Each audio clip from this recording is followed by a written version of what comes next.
Ahmed from Bangladesh says that the national anthem.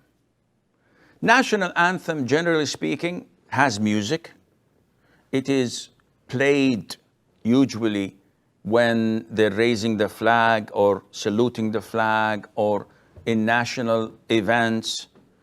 And the national anthem, without any doubt, has no relation to Islam. Meaning that, did the Prophet have a national anthem, ﷺ, or the companions? The answer is definitely not. Now, having music in it is haram without a doubt as well. The ayahs of the Quran and the authentic hadiths in the Sunnah and the consensus of the four schools of thought. So all schools of thought, their consensus is that it's haram. The school of Abu Hanifa, Malik, Shafi'i, and Ahmad ibn Hanbal, which means it's haram. Full stop. We don't have to elaborate anything more. But they do this there and they do this here. We're Muslims. We follow Quran and Sunnah. End of story.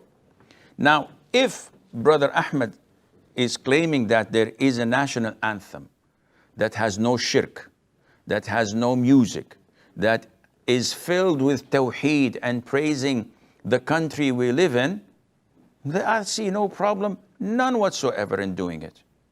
This is a nasheed, and it's a nasheed with a good meaning, a nasheed that connects me to my country, and no one in Islam says, hate your country.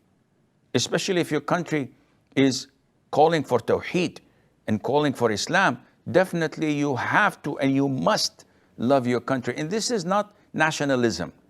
Nationalism is to love your country whether it's against Islam or not.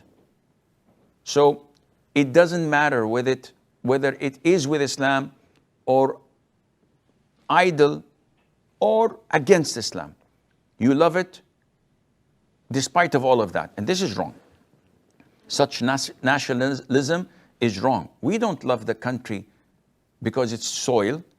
We don't love the flag because it's a piece of cloth.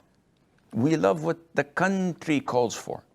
So if my country calls for tawheed, it calls for righteousness, it calls for establishing of salat and da'wah to Allah Azza wa Jal, and purifying the aqeedah and memorizing the Quran and spreading the word of Allah, this is a country to be loved and to be defended.